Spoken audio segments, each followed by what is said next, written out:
Hello friends, ഇന്നത്തെ എപ്പിസോഡിൽ ബാലചന്ദ്രന്റെ വീട്ടിലേക്ക് എത്തിയ ശാലിനി പറഞ്ഞ വാക്കുകൾ വിശ്വസിച്ച ഹരീഷ് ശാലിനിക്ക് ഇരിക്കുവാനായുള്ള ഇരിപ്പിടം റെഡിയാക്കി കൊടുക്കുന്നു.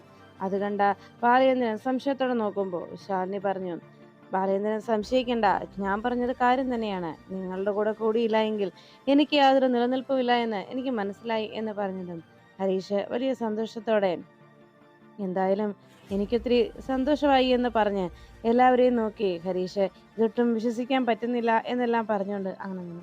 അപ്പോഴാണ് ബാലേന്ദ്രൻ അവിടെ നിൽക്കുന്നത് കണ്ട് ശാലിനി ബാലേന്ദ്രനോട് അവിടെ ഇരിക്കാനായി പറഞ്ഞു. ബാലേന്ദ്രൻ അവിടേക്ക് ഇരുന്നതും ശാലിനി പറഞ്ഞു, ബാലേന്ദ്ര, എന്തായാലും ഈ പൊളിറ്റിക്സിൽ ചില പ്രശ്നങ്ങളൊക്കെ ഉണ്ടാകുമെന്ന് സത്യം തന്നെയാണ്. പക്ഷേ ബാലേന്ദ്രനോട് കൂടെ നിൽക്കാമെന്ന് ഞാനിപ്പോൾ തീരുമാനിച്ചു. എനിക്ക് ഇപ്പോഴാണ് കാര്യങ്ങളൊക്കെ ഒന്ന് ബോധ്യമായത് എന്ന് പറഞ്ഞതും ബാലേന്ദ്രൻ പറഞ്ഞു, ആ, എന്തായാലും നീ ശരിയായ റൂട്ടിലെത്തിയത് ഇപ്പോഴാണ് ശാലിനി. ശരിക്കും നീ പലതും മനസ്സിലാക്കാതെ പോയി, അതാണ് നിനക്ക് പറ്റിയ തെറ്റ്. സത്യത്തിൽ ഇന്ന് ഈ സംഭവിച്ച കാര്യങ്ങളൊക്കെ യഥാർത്ഥത്തിൽ നിന്റെ ജീവിതത്തിൽ മനഃപൂർവ്വം നീ അറിയാതെ വന്നു ചേർന്ന കാര്യങ്ങളാണ്. നീ ഏണിംഗ് മെമ്പർ എന്ന് പറയുന്ന പ്രോജക്റ്റ് നിന്റെ ബുദ്ധിയിൽ ഉദിച്ചു തീർന്നപ്പോൾ അതിന് വേണ്ട എല്ലാ കരുക്കളും നീക്കി നീ പോലും അറിയാതെ ഇങ്ങനെ ഒരു കുരുക്കിലേക്ക് നിന്നെ എത്തിക്കുകയാണ് ശരിക്കും ചെയ്തത്. ഇതിനെല്ലാം വേണ്ടതായിട്ടുള്ള കാര്യങ്ങൾ കൃത്യമായി തന്നെ ചെയ്തു എന്നതാണ് അതിൽ കൃത്യവും വെടിപ്പുമായിട്ടുള്ള സത്യം. വേറൊന്നുമല്ല ശാലിനി, ഈ പ്രോജക്റ്റിന്റെ കാര്യം പറഞ്ഞപ്പോൾ ചൈന കോളനിയുമായി ബന്ധപ്പെട്ട പ്രശ്നത്തിൽ എന്നെ നീ അവിടെ നിന്ന് ഒഴിവാക്കിയപ്പോൾ എനിക്ക് പകരക്കാരനായി ഈ ഏണിംഗ് മെമ്പർ പ്രോജക്റ്റിലേക്ക് ഞാൻ പറഞ്ഞയച്ച, അല്ലെങ്കിൽ ഞങ്ങൾ മനഃപൂർവ്വം ഇടിച്ചു കയറ്റിയ ആളാണ് ഹരീഷ്. അവന്റെ പ്രവൃത്തികൾ അവൻ കൃത്യമായി തന്നെ ചെയ്യുകയും ചെയ്തു.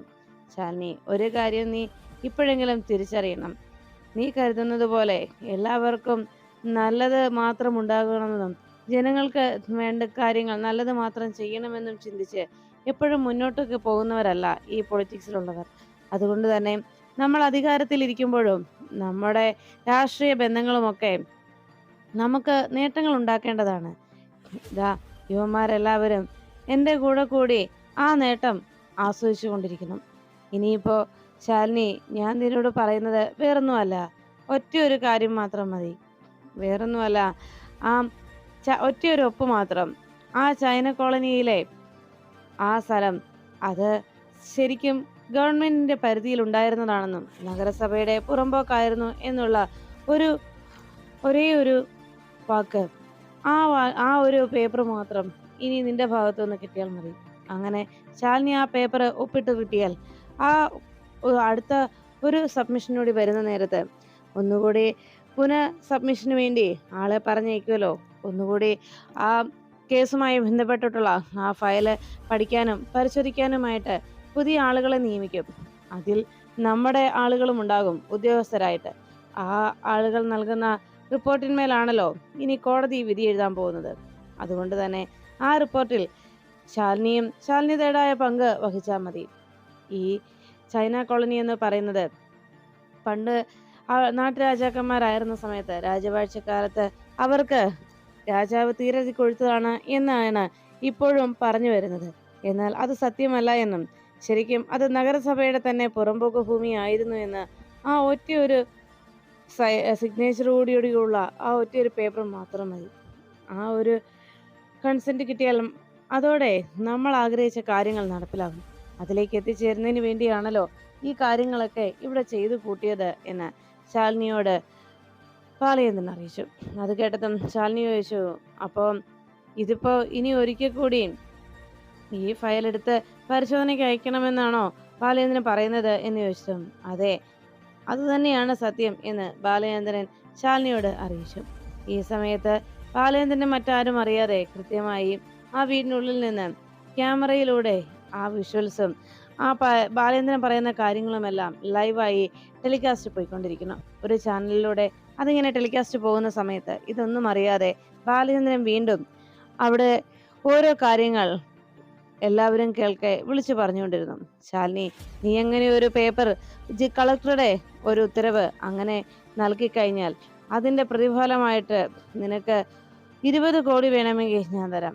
ഇപ്പോ ജയിലിൽ പോയി കിടക്കുന്ന സുസ്മിതയ്ക്ക് അവർ കൊടുത്തു 10 കോടി രൂപ. നിനക്ക് ഞാനത് 20 കോടിയാക്കി മാറ്റിത്തരാം.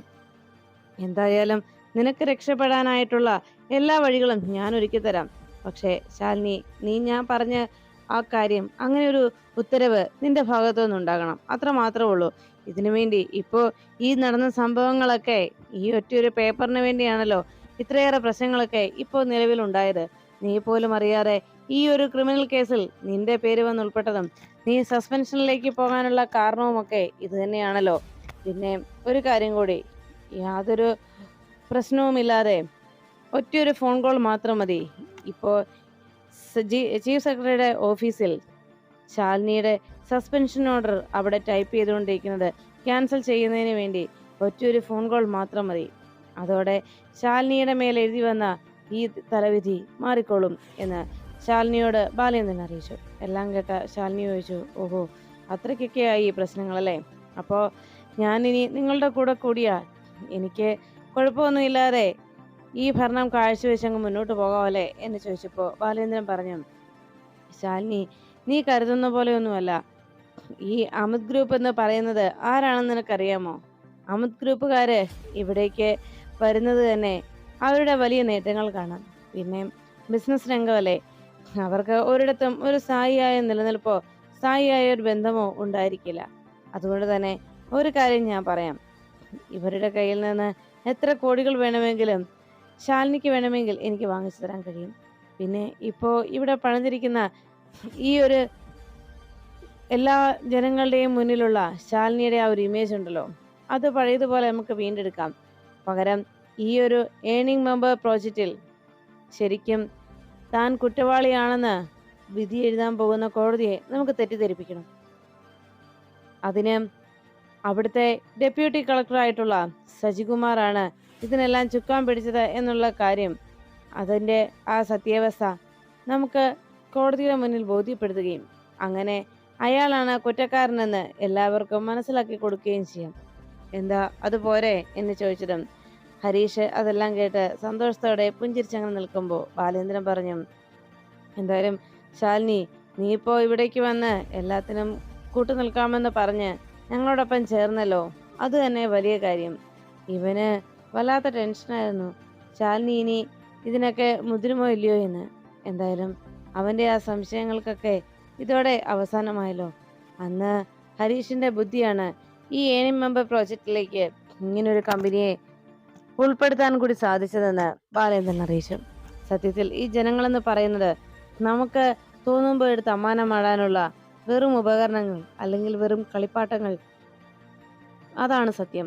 അതുകൊണ്ട് കൃത്യമായ സമയത്ത് കൃത്യമായ രീതിയിൽ തന്നെ വേണം നമ്മൾ ഓരോന്നും ചെയ്യുവാൻ എന്ന് പറയുമ്പോൾ ബാലചന്ദ്രന്റെ തിയറികൾ കേട്ട ശാലിനി ബാലേന്ദ്രനോട് പറഞ്ഞു, ഓഹോ, അത് ശരി, അപ്പോ അങ്ങനെയാണ് ബാലേന്ദ്ര കാര്യങ്ങൾ അല്ലെ? അപ്പോ ഇതിനെല്ലാത്തിനും ചുക്കാൻ പിടിക്കുന്ന ഒരാളുണ്ടായിരുന്നു അല്ലെ എന്ന് ചോദിച്ചതും ബാലേന്ദ്രൻ പറഞ്ഞു, പിന്നെ എല്ലാരെ, അതാണല്ലോ നമ്മുടെ അമിത് ഗ്രൂപ്പ്. അമിത് ഗ്രൂപ്പിന്റെ ആളുകളിൽ ഒരാളാണ് ഈ പറഞ്ഞ ഈറ്റയുടെ എന്നുള്ളതിന്റെ കമ്പനിയുടെ ഹെഡായിട്ടുള്ളത്. അവരെ കരിമ്പട്ടികയിൽ പെടുത്തിയ ഒരു കമ്പനിയാണെന്നുള്ള കാര്യം നമ്മളങ്ങ് മറന്നു കളഞ്ഞാൽ മതി. പിന്നെ ഈ ഡെപ്യൂട്ടി കളക്ടറുടെ മേലെ കുറ്റം ചുമത്തിയാൽ ഫ്രീ ആയിട്ട് ശാലിനിക്ക് രക്ഷപ്പെടുകയും ചെയ്യാം. എന്താ, ശാലിനി മറ്റൊന്നും ഓർത്ത് ആശങ്കപ്പെടേണ്ട കാര്യമില്ലല്ലോ. ശാലിനിക്ക് വേണ്ട പണമൊക്കെ ഞാൻ വാങ്ങിച്ചു തരത്തില്ലേ? ശാലിനി അതിന് കഷ്ടപ്പെടേണ്ട കാര്യമുണ്ടോ? പിന്നെ ചെയ്യാനുള്ള കാര്യങ്ങൾ ഓരോന്നും ഓരോ തവണയായി ചെയ്യാനുണ്ട്. അറിയാവല്ലോ, നമ്മൾ എല്ലാവരുടെയും മുന്നിൽ നല്ല നിഷ്കളങ്കരും നല്ല സൽസ്വഭാവികളുമായിട്ടൊക്കെ ഉദ്യോഗസ്ഥരുടെ മുന്നിൽ പെരുമാറുമ്പോൾ നമ്മള് അങ്ങനെയെല്ലാം പെരുമാറുന്നവരുടെ മുന്നിൽ പലപ്പോഴും ആൾക്കാരുടെ മുന്നിൽ, അതായത് ജനങ്ങളുടെ മുന്നിൽ അവരാണ് കുറ്റക്കാരായി മാറുന്നത്. സത്യസന്ധരായിട്ട് ഏതൊക്കെ ഉദ്യോഗസ്ഥർ ഇത്ര കൃത്യമായിട്ട് നിൽക്കുന്നോ അവർക്ക് പിന്നീട് നല്ലൊരു നില ഉണ്ടാവുകയില്ല. അതാണ് സത്യം. ഇപ്പോ നമ്മുടെ മുന്നിൽ മാന്യന്മാരായിട്ടും നീതിക്ക് അനുകൂലമായിട്ട് പ്രവർത്തിക്കുന്നവരായിട്ടും ഒക്കെ നമ്മുടെ മുന്നിൽ പെരുമാറുന്നവരെ പിന്നീട് നമ്മൾ ചെന്ന് കാണുമ്പോൾ ഈ അഴിമതി എന്ന് പറയുന്ന ആ കരയിലുണ്ടാകും അവരും. അതാണ് സത്യം. അതെ, അങ്ങനെ എത്രയോ ഉദ്യോഗസ്ഥരുണ്ടെന്നും എത്രയോ തലപ്പത്തിരിക്കുന്ന എത്രയോ ആളുകളുണ്ടെന്നും എനിക്കറിയാം. ഞാൻ അവരെ ഓരോരുത്തരുടെയും എണ്ണം പറഞ്ഞു വേണമെങ്കിൽ പറഞ്ഞു തരാം എന്ന് പറഞ്ഞത്. അത് കേട്ട ഉടനെ തന്നെ ശാലിനി പറഞ്ഞു, അത് വേണ്ട, അത് നമുക്ക് മറ്റൊരു എപ്പിസോഡിലാക്കാം എന്ന് പറഞ്ഞതും എപ്പിസോഡോ എന്ന് സംശയത്തോടെ ബാലേന്ദ്രൻ ചോദിച്ചു. അല്ല, ഇപ്പോ ഓരോ കാര്യങ്ങൾ ബാലേന്ദ്രൻ പറയുകയാണല്ലോ. അപ്പോ ഇത്തവണ വേണ്ട, നമുക്കത് പിന്നീടാക്കാമെന്നാണ് ഞാൻ പറഞ്ഞത്. അത് കേട്ടതും ബാലേന്ദ്രൻ പറഞ്ഞു, ആഹാ, അങ്ങനെയാണെങ്കിൽ ശാലിനിയുടെ അനുവാദത്തോടെ ഞാൻ ദാ ഈ ഒരു പെഗ് കഴിക്കുകയാണേ. ശാലിനി കുടിക്കില്ലെന്നറിയാം, അതുകൊണ്ടാണ് ശാലിനിക്ക് ഞാൻ ഓഫർ ചെയ്യാത്തതെന്ന് പറഞ്ഞത്. അങ്ങനെ പറഞ്ഞുകൊണ്ട് ആ മദ്യം കുടിച്ച നിമിഷം ശാലിനി പറഞ്ഞു, ബാലേന്ദ്ര, ഞാൻ കുടിക്കില്ല എന്നതോർത്ത് ബാലേന്ദ്രൻ ടെൻഷൻ ആവണ്ട. ബാലേന്ദ്രന് ഞാൻ ഒഴിച്ചു തരാമല്ലോ. ഞാൻ അത് ഒഴിച്ചു തരുന്നതുകൊണ്ട് എന്തെങ്കിലും പ്രശ്നമുണ്ടോ എന്ന് ചോദിച്ചപ്പോ അത് കേട്ട് നിന്ന് ഹരീഷ് ഇപ്പം അലക്സും പറഞ്ഞു, കേട്ടില്ലേ ബാലേട്ടാ, ബാലേട്ടിന് വേണ്ടി ഒരു ജില്ലാ കളക്ടറാണ് ഈ ഒരു പ്രവൃത്തി ചെയ്യാൻ പോകുന്നത്. കൊള്ളാം എന്ന് പറഞ്ഞതും ശാലിനി വേഗം എഴുന്നേറ്റ് ആ മദ്യക്കുപ്പി കയ്യിലെടുത്തു. അതിന്റെ അടപ്പ് തുറന്നതിന് ശേഷം അത് ഗ്ലാസ്സിലേക്ക് ഒഴിക്കാനായി തയ്യാറാകുമ്പോ അത് കണ്ടു നിന്ന ഹരീഷ് പറഞ്ഞു, ഓ, കണ്ടില്ലേ ബാലേട്ടാ, ബാലേട്ടന്റെ ഒരു യോഗം. ജില്ലാ കളക്ടറാണേ ബാലേട്ടന് മദ്യം ഒഴിച്ചു തരുന്നത് എന്ന് പറഞ്ഞതും ഉടനെ ബാലേന്ദ്രൻ ഗ്ലാസ് എടുത്ത് ഒഴുക്കി ശാലിനി എന്ന് പറഞ്ഞ് ബാലേന്ദ്രൻ നേരെ ഗ്ലാസ് നീട്ടി ബാലേന്ദ്രൻ ശാലിനിക്ക് നേരെ ഗ്ലാസ് നീട്ടി അങ്ങ് നിൽക്കുമ്പോൾ ശാലിനി ആ ഗ്ലാസ്സിലേക്ക് മദ്യം ഒഴിക്കാൻ ഒരുങ്ങിയിട്ട് അത് വേഗം തന്നെ ബാലേന്ദ്രന്റെ തലയിലേക്ക് ഒഴിക്കണം. ഇത് കണ്ടു നിന്ന എല്ലാവരും ആകെ അതിശയപ്പെട്ട് നോക്കുമ്പോ ബാലേന്ദ്രൻ, ശാലിനി, നീ എന്തായി കാണിക്കുന്നെന്ന് ചോദിച്ച് വേഗം ചാടി എഴുന്നേക്കാൻ ഒരുങ്ങുമ്പോ ശാലിനി ബാലേന്ദ്രനെ ബലമായി അവിടെ ഇരിക്കട എന്ന് പറഞ്ഞ് ആ സെറ്റിയിൽ പിടിച്ചിരുത്തി. അപ്പോഴേക്കും ബാലേന്ദ്രൻ എഴുത്, നീ എന്തായി കാണിക്കുന്നെന്ന് ചോദിച്ചതും ആ ടീപ്പോയുടെ മുകളിൽ കിടക്കുന്ന ആ ലൈറ്റർ കയ്യിലെടുത്ത് അത് കത്തിച്ചുകൊണ്ട് പറഞ്ഞു, എന്താടാ എന്ന് ചോദിച്ചപ്പോ ഹരീഷ് ദേഷ്യത്തോടെ ഡി എന്ന് വിളിച്ചുകൊണ്ട് ശാലിനിയുടെ നേരെ പാഞ്ഞെടുക്കുമ്പോ ഉടനെ തന്നെ ശാലിനി പറഞ്ഞു, അനങ്ങി പോകരുത് നീയൊക്കെ. അപ്പോഴേക്കും അവിടെ നിന്ന് അലക്സ് വിളിച്ചു പറഞ്ഞു, ബാലേട്ടാ, അവക്ക് ഭ്രാന്ത എന്ന് പറഞ്ഞത് ഉടനെ ശാലിനി പറഞ്ഞു, കേട്ടില്ലടാ നിന്റെ കൂട്ടുകാരൻ പറഞ്ഞത്, എനിക്ക് ഭ്രാന്താണെന്ന്. അതേടാ, ഇപ്പോ നിന്റെ അകത്തും പുറത്തും എല്ലാം ആൽക്കഹോളാണ്. ഇതങ്ങ് കത്തിക്കട്ടേടാ, നീ പിന്നെ തീപ്പന്തം പോലെ നിന്ന് ഇവിടെ നിന്നങ്ങ് പുകയും. നീ പറഞ്ഞതുപോലെ നീ ചെയ്തു കൂട്ടിയ തെമ്മാടിത്തരങ്ങൾക്കുമൊക്കെയുള്ള ശിക്ഷയായിട്ട് എന്താടാ തരട്ടെ ഞാൻ. നിന്നെ പോലെ ഒരു ജനങ്ങളെ ദ്രോഹിക്കുന്ന ഒരുത്തൻ ഇനി ഈ നാട്ടിൽ വേണ്ട എന്ന് പറഞ്ഞ് ശാലിനി ബാലേന്ദ്രനെ ആ തന്റെ കയ്യിലിരിക്കുന്ന ലാമ്പ് വെച്ച് കത്തിക്കാനായി തയ്യാറെടുത്തങ്ങനെ നിൽക്കുമ്പോ ഇത് കണ്ടുകൊണ്ട് അവിടേക്ക് എത്തിയ അനുപല്ലവിയും രാമേട്ടനും വേഗം അരികിലേക്ക് ഓടിയെത്തി. മേഡം എന്തായി കാണിക്കുന്നതെന്ന് ചോദിച്ച് ശാലിനിയെ തടയാനായി ഓടിയെത്തിയതും അപ്പോഴേക്കും ബാലേന്ദ്രൻ അനുപല്ലവി നോക്കിയിട്ട് പറഞ്ഞു, മേഡം എന്നെ രക്ഷിക്കുക. അപ്പോഴേക്കും അനു പറഞ്ഞു, മേഡം എന്തായി കാണിക്കുന്നതെന്ന് ചോദിച്ചതും ശാലിനി പറഞ്ഞു, അനു വിട്, ഇവനെയൊക്കെ ജീവിക്കാൻ അനുവദിച്ചുകൂടാ. പാവം കുഞ്ഞുങ്ങളുടെ കഞ്ഞിയിൽ ഇവൻ വിഷം കലർത്തിയവനാണ്, ഇവനൊക്കെ ജീവിക്കാനുള്ള യോഗ്യതയില്ല എന്ന് പറഞ്ഞ് ശാലിനി അത് ബാലേന്ദ്രൻ നേരെ പിടിക്കാൻ തുടങ്ങുമ്പോ അനുപല്ലവി ശാലിനിയെ പിടിച്ചു മാറ്റാൻ ശ്രമിക്കുന്നു. അപ്പോഴേക്കും അനു പറഞ്ഞു, മേഡം വിട് മേഡം എന്ന് പറഞ്ഞ് ബാലേന്ദ്രന്റെ അരികിൽ നിന്ന് പിടിച്ചു മാറ്റുമ്പോ ബാലചന്ദ്രൻ വേഗം അവിടെ ഇരുന്ന ആ മദ്യക്കുപ്പി എടുത്ത് ശാലിനിയുടെ തലയിലേക്ക് അടിക്കാനായി അതെടുത്ത് ഉയർത്തുന്ന നേരത്ത് പുറത്തു നിന്ന ആ മീഡിയാസ് എല്ലാം വേഗം അവിടേക്ക് ഓടിയെത്തി. അവരെ കണ്ടതോടെ ബാലചന്ദ്രൻ പതിയെ ആ കുപ്പി താഴേക്ക് വെച്ചു. അപ്പോഴേക്കും അവിടെ നിന്ന് ഓടിയെത്തിയ മീഡിയയിലുള്ള ഒരു റിപ്പോർട്ടർ ചോദിച്ചു, എന്താ മേഡം, എന്താ പറ്റിയത് എന്ന് ചോദിച്ചപ്പോഴേക്കും ഉടനെ ഒന്നും മിണ്ടാതെ ശാലിനി അങ്ങനെ നിൽക്കുമ്പോ നേരെ ബാലേന്ദ്രൻ നേരെ തിരിഞ്ഞ് ആ പെൺകുട്ടി ചോദിച്ചു, എന്താ സാർ, എന്താ ഇവിടെ പ്രശ്നം, ഇവിടെ എന്താ നടക്കുന്നത്? അപ്പോഴേക്കും ബാലേന്ദ്രൻ പറഞ്ഞു, അങ്ങനെ തന്നെ ചോദിക്ക്. കണ്ടില്ലേ, പാവപ്പെട്ട ചൈന കോളനിയിലെ പിഞ്ചു കുഞ്ഞുങ്ങളെ അവരുടെ ഭക്ഷണത്തിൽ വിഷം കലർത്തി കൊല്ലാൻ ശ്രമിച്ച ഇവളിപ്പോ അതിനെ ചോദ്യം ചെയ്ത് എന്നെ ഇല്ലാതാക്കാൻ നോക്കുകയാണ്. നീ കൊല്ലടി, കണ്ടില്ലേ എന്റെ ദേഹത്ത് മദ്യം കോരി ഒഴിച്ചിട്ട് എന്നെ കത്തിക്കാൻ പോവുകയാണെന്ന് പറഞ്ഞവൾ വെല്ലുവിളി ഉയർത്തി നിൽക്കുന്നത്. ഇവളുടെ കൊലവെറി എങ്ങനെ തീരട്ടെ, എന്നെ കൊന്നാൽ തീരുമെങ്കിൽ അതായിക്കോട്ടെ. പാവപ്പെട്ട ജനങ്ങൾക്ക് വേണ്ടി, പാവം പിഞ്ചു കുഞ്ഞുങ്ങൾക്ക് വേണ്ടി ശരിക്കും എൻ്റെ ജീവൻ ഇല്ലാതാകുന്നതിൽ എനിക്ക് യാതൊരു സങ്കടവുമില്ല. കാരണം ഒരു പൊതുപ്രവർത്തകന്റെ ജീവിതം അങ്ങനെ തന്നെയാണല്ലോ, ജനങ്ങൾക്ക് വേണ്ടി സേവനം ചെയ്യുക എന്നത്. അതുകൊണ്ട് അതിൽ എനിക്ക് സന്തോഷമേ ഉള്ളൂ. ഇവളോട് എന്നെ കത്തിച്ചോളാൻ പറ, നിങ്ങളെല്ലാവരും അതിന് സാക്ഷിയായിരിക്കുമല്ലോ എന്നൊക്കെ പറഞ്ഞ് അങ്ങനെ ശബ്ദമുയർത്തി ഘോരഘോരം ഓരോ കാര്യങ്ങൾ ശാലിനിയെ കുറ്റപ്പെടുത്തും വണ്ണം ബാലേന്ദ്രൻ പറയുന്നത് കേൾക്ക് ഒന്നും മിണ്ടാതെ ശാലിനി കലിയോടങ്ങനെ നോക്കിയിരുന്നു. അപ്പോഴേക്കും അവിടേക്ക് ACP ചന്ദ്രബോസും കൂടി എത്തി. ശാലിനിയുടെ അരികിലേക്ക് എത്തിയിട്ട് പറഞ്ഞു, സോറി മേഡം, ഞങ്ങൾക്കൊപ്പം വരണം. അത് കേട്ടത് ശാലിനി നോക്കുമ്പോഴേക്കും എന്താ കാര്യം എന്നുള്ള രീതിയിൽ ACPയുടെ നേരെ ശാലിനി നോക്കുന്ന നേരത്ത് ബാലേന്ദ്രൻ ചിരിച്ചുകൊണ്ട് ചന്ദ്രബോസിനെ നോക്കുന്നു. അപ്പോഴേക്കും ഇതോടെ തന്റെ നേരെയുള്ള ശാലിനിയുടെ പെരുമാറ്റ ദൂഷ്യത്തിന്റെ പേരിൽ, ശാലിനി ചെയ്ത പ്രവൃത്തികളുടെ പേരിലുള്ള ശാലിനിക്കുള്ള അറസ്റ്റാണ് വന്നിരിക്കുന്നത് പറയുമ്പോൾ ACP പറഞ്ഞു, അതെ, മേഡം, ഇത് കളക്ടറാണെങ്കിലും മജിസ്ട്രേറ്റ് ആണെങ്കിലും ശരി, ഒരു പൊതുപ്രവർത്തകന്റെ വീട്ടിൽ അതിക്രമിച്ച് കയറുകയും അയാളുടെ ദേഹത്ത് മദ്യം കോരിയൊഴിച്ച് അയാളെ കൊലപ്പെടുത്താൻ ശ്രമിക്കുകയും ചെയ്യുന്നത് അത് വലിയ ക്രിമിനൽ കേസാണ്. അതുകൊണ്ട് തന്നെ നിയമം അനുശാസിക്കുന്ന എല്ലാ വകുപ്പുകളും ചേർത്തിട്ടായിരിക്കും മേഡത്തിന് എതിരെ കേസെടുക്കുക എന്ന് പറഞ്ഞ് ബാലേന്ദ്രനെ രക്ഷപ്പെടുത്തും വണ്ണമുള്ള ACPയുടെ വാക്കുകൾ കേട്ട് ചന്ദ്രബോസ് അങ്ങനെ സംസാരിക്കുന്ന കേട്ട് ശാലിനി ഒന്നും മിണ്ടാതെ നിന്നു. ഉടനെ ശാലിനിയോട് പറഞ്ഞു, മേഡം, ഞങ്ങളുടെ കൂടെ സഹകരിക്കുന്നതാണ് മേഡത്തിന് നല്ലത്, പിടിച്ചോണ്ട് പാടോ എന്ന് പറഞ്ഞ് ശാലിനിയെ വിളിച്ചോണ്ട് വരാൻ പറഞ്ഞുകൊണ്ട് ACP ആ കോൺസ്റ്റബിളിനോട് പറഞ്ഞിട്ട് അവിടെ നിന്ന് പോകുന്ന സമയത്ത് ശാലിനി പറഞ്ഞു, മിസ്റ്റർ ACP നിൽക്കണം എന്ന് പറഞ്ഞ് ശാലിനി വിളിച്ചു. അപ്പോഴേക്കും ചന്ദ്രബോസ് അവിടേക്ക് വന്നതോടെ ശാലിനി പറഞ്ഞു, പോലീസ് എന്റെ മുൻപേ അല്ല പിന്നാലെയാ വരേണ്ടത്, എന്റെ പിന്നാലെ തന്നെ എന്ന് പറഞ്ഞതും അത് എന്തുകൊണ്ട് അത് പക്ഷെ പറ്റില്ലല്ലോ മേഡം എന്ന് പറഞ്ഞതും ഉടനെ ശാലിനി പറഞ്ഞു, ഇപ്പോഴും ഞാൻ കളക്ടർ ശാലിനി തന്നെയാണ്, ജില്ലാ കളക്ടർ. എനിക്ക് സസ്പെൻഷനുള്ള ഓർഡർ ടൈപ്പായി വരുന്നതല്ലേ ഉള്ളൂ. എന്നാ അത് എത്തുന്നത് വരെ ഞാൻ ഇവിടുത്തെ കളക്ടർ തന്നെയാണ്. അതുകൊണ്ട് എൻ്റെ ഈ ഓർഡർ അനുസരിക്കേണ്ടത് നിങ്ങളുടെ ബാധ്യതയുമാണ് എന്ന് പറയുമ്പോൾ ഉടനെ ചന്ദ്രബോസ് പറഞ്ഞു, അത് പിന്നെ മേഡം എന്ന് പറഞ്ഞതും ശാലിനി പറഞ്ഞു, എന്നാൽ ഇവിടെ നടന്ന സംഭവങ്ങളുടെയൊക്കെ യഥാർത്ഥ ചിത്രം എന്താണെന്ന് നിങ്ങളിപ്പോൾ കണ്ടതുമല്ല ഇതിന്റെ സത്യാവസ്ഥ. നിങ്ങളാരും അറിയാതെ യഥാർത്ഥത്തിൽ അതിന് പിന്നിൽ നടന്ന കാര്യങ്ങളൊക്കെ ഇപ്പോൾ ലൈവ് പോയിക്കൊണ്ടിരിക്കുകയാണ്.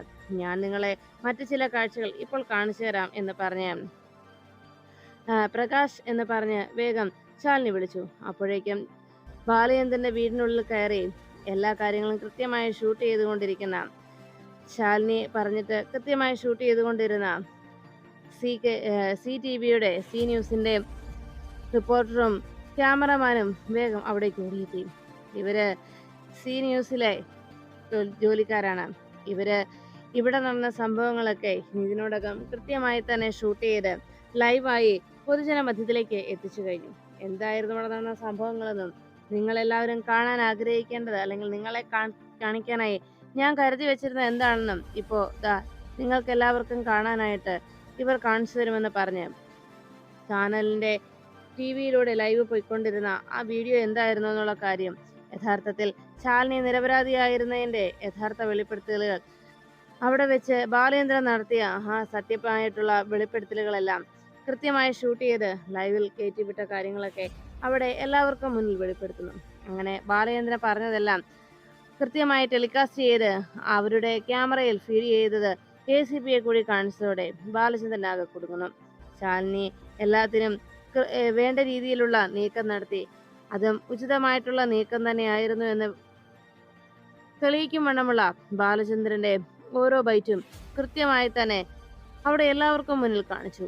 അതോടെ ACPയും കൂടെ വന്ന പോലീസുകാരുമാകെ സ്തംഭിച്ചിരുന്നു. ബാലേന്ദ്രനാണ് കുറ്റവാളി എന്നുള്ളതിന്റെ കാരണം അവിടെ സ്പഷ്ടമായി എല്ലാവർക്കും ബോധ്യമായി. ഉടനെ തന്നെ ശാലിനി പറഞ്ഞു, ഇപ്പോൾ എല്ലാവർക്കും മനസ്സിലായി കാണും, ജനങ്ങൾ ഇപ്പോൾ എല്ലാം തിരിച്ചറിഞ്ഞിട്ടുമുണ്ട്. അതുകൊണ്ട് തന്നെ ഈ പൊതുപ്രവർത്തകൻ ചെയ്തു കൂട്ടിയ ഈ തെമ്മാടിത്തരത്തിന് കൃത്യമായിട്ടുള്ള ഉചിതമായിട്ടുള്ള സ്വീകരണവും പാരിതോഷികങ്ങളും ജനങ്ങൾ തന്നെ ഈ പൊതുപ്രവർത്തകന് നൽകിയിരിക്കും. നീ കുറച്ചു മുമ്പ് പറഞ്ഞത് ശരി തന്നെയാണ്, ഒരു പൊതുപ്രവർത്തകന്റെ മരണം സംഭവിക്കുന്നു. ഇവിടെ മറ്റൊരർത്ഥത്തിൽ നീ എന്ന പൊതുപ്രവർത്തകന്റെ മരണം തന്നെയാണ് ബാലേന്ദ്ര ഇപ്പോൾ ഇവിടെ സംഭവിച്ചിരിക്കുന്നതെന്ന് ശാലിനി ബാലേന്ദ്രനോട് അറിയിച്ചു. ACP ബാലചന്ദ്രനെ അറസ്റ്റ് ചെയ്തോളൂ എന്ന് ശാലിനി പറയുമ്പോഴേക്കും ബാലേന്ദ്രൻ പെട്ടെന്ന് ACP സാറേ എന്ന് ചന്ദ്രബോസിനെ നോക്കി വിളിച്ചു. ബാലേന്ദ്ര വേറെ നിവൃത്തിയില്ല എന്ന് പറഞ്ഞ് ബാലേന്ദ്രനെ നോക്കി ACP കൂടെ വരാനായി പറയുമ്പോഴേക്കും ഹരീഷ് അവിടെ നിന്ന് രക്ഷപ്പെട്ടു പോകാൻ തുടങ്ങുമ്പോൾ പോലീസുകാർ ഹരീഷിനെ അവിടെ പിടിച്ചിർത്തുന്നു. അങ്ങനെ ബാലേന്ദ്രനെയും കൂട്ടുപ്രതിയായ ഹരീഷിനെയും കൂട്ടി അവിടെ നിന്ന് പോലീസ് പോയി കഴിയുമ്പോൾ ചന്ദ്രബോസ് ബാലചന്ദ്രനൊപ്പം നിന്നതിന്റെ ആ ഒരു തിരിച്ചടി തനിക്ക് കിട്ടുമെന്നുള്ള ആശങ്കയിൽ അങ്ങനെ നിൽക്കുമ്പോൾ ശാലിനി പറഞ്ഞു, മിസ്റ്റർ ACP, ഇപ്പോഴും ഈ ജില്ലയുടെ കളക്ടർ ഈ ശാലിനി തന്നെയാണ്. ശാലിനി വിഷ്ണു തന്നെയായിരിക്കും ഇനി അങ്ങോട്ടും ഈ ജില്ലയുടെ കളക്ടർ എന്ന് പറഞ്ഞ് ശാലിനി അങ്ങനെ നിൽക്കുമ്പോൾ അവിടെ നിന്ന് പത്ര റിപ്പോർട്ടേഴ്സ് ചോദിച്ചു, അല്ല മേഡം, ഇവിടെ നടന്ന സംഭവങ്ങൾ ഇതൊക്കെ വലിയ അതിശയമായിരിക്കുന്നു എന്ന് പറഞ്ഞത് ശാലിനി പറഞ്ഞു, അതെ, ചൈന കോളനിയിലെ ഈ ദുരന്തത്തെ കുറിച്ച് മേഡത്തിന് എന്താ പറയാനുള്ളതെന്ന് ചോദിച്ചതും ശാലിനി പറഞ്ഞു, പ്രത്യേകിച്ച് എനിക്കൊന്നും പറയാനില്ല. ഈ കൊ- ഈ നാട്, ഈ ജില്ല ഭരിക്കുന്നത് ശാലിനിയാണ്. അതുകൊണ്ട് തന്നെ ശാലിനി വിഷ്ണുവിന്റെ അരികിൽ പരാതിയുമായി ആരെത്തിയാലും അവർക്ക് കൃത്യമായ നീതി നൽകിയിരിക്കും. പിഞ്ചു കുഞ്ഞുങ്ങളുടെ കഞ്ഞിപ്പാത്രത്തിലാണ് അവർ വിഷം കലർത്താൻ നോക്കിയത്. അതിനവർക്ക് ഒരിക്കലും ക്ഷമ നൽകാനാവില്ല എന്ന് ശാലിനി പറയുകയും, അതുകൊണ്ട് തന്നെ ഇനിയുള്ള എല്ലാ കാര്യങ്ങളും കൃത്യമായ നീക്കം തന്നെ ഉണ്ടാകുമെന്നും, ഇവിടെ ശാലിനിയാണ് ഈ നാട്ടിൽ ഇപ്പോൾ കളക്ടറായിട്ടുള്ളത്. ശാലിനി എവിടെയുണ്ടോ അവിടെ നല്ലത് മാത്രമേ നടക്കൂ എന്ന് പറഞ്ഞ് ശാലിനി പുഞ്ചിരിയോടെ ആ റിപ്പോർട്ടർമാർക്ക് അഭിവാദ്യം പറഞ്ഞുകൊണ്ട് ശാലിനി അവിടെ നിന്ന് മടങ്ങുന്നു. പിന്നീട് കാണുന്നത് അവിടേക്ക് സത്യഭാമയുടെ വീട്ടിന്റെ മുറ്റത്ത് വലിയ ആലോചനയിൽ മുഴുകി നിന്ന കാർത്തികയുടെ അരികിലേക്ക് ഒരു ഒരു ഒരു കൊറിയറുകാരൻ എത്തുന്നു. ഈ Karthika care of Sathyamma house എന്നൊക്കെ പറഞ്ഞ് അവിടെ വന്ന് സംസാരിച്ചിട്ട് ആരാണ് ഇവിടെയുള്ള കാർത്തിക എന്ന് അന്വേഷിച്ചു. അത് കേട്ടതും കാർത്തിക പറഞ്ഞു, ഞാനാ, എൻ്റെ പേരാ കാർത്തിക, ഞാൻ ഒപ്പിട്ട് തരാമെന്ന് പറഞ്ഞ് കാർത്തിക സൈൻ ചെയ്ത് കൊടുത്ത് തനിക്ക് വന്ന ആ ലെറ്റർ എന്താണെന്ന് അറിയുവാനായി വളരെ അതിശയത്തോടെ കാർത്തിക അതെടുത്ത് നോക്കുന്നു. അപ്പോഴാണ് അതിലുണ്ടായിരുന്ന ആ ഫോട്ടോസുകൾ കണ്ട് ഞെട്ടലോടെ കാർത്തിക അങ്ങനെ നിന്നു. പിന്നീട് കാർത്തികയെ തേടി വരുന്നത് മധുശ്രീയുടെ ഫോൺ കോളും. കാർത്തികയുടെ കയ്യിലേക്ക് എത്തിച്ചേർന്ന ആ ഫോട്ടോസിൽ കണ്ടത് കാർത്തികയെ ജീവന തുല്യം സ്നേഹിക്കുന്ന ഹർഷന്റെ മരണം.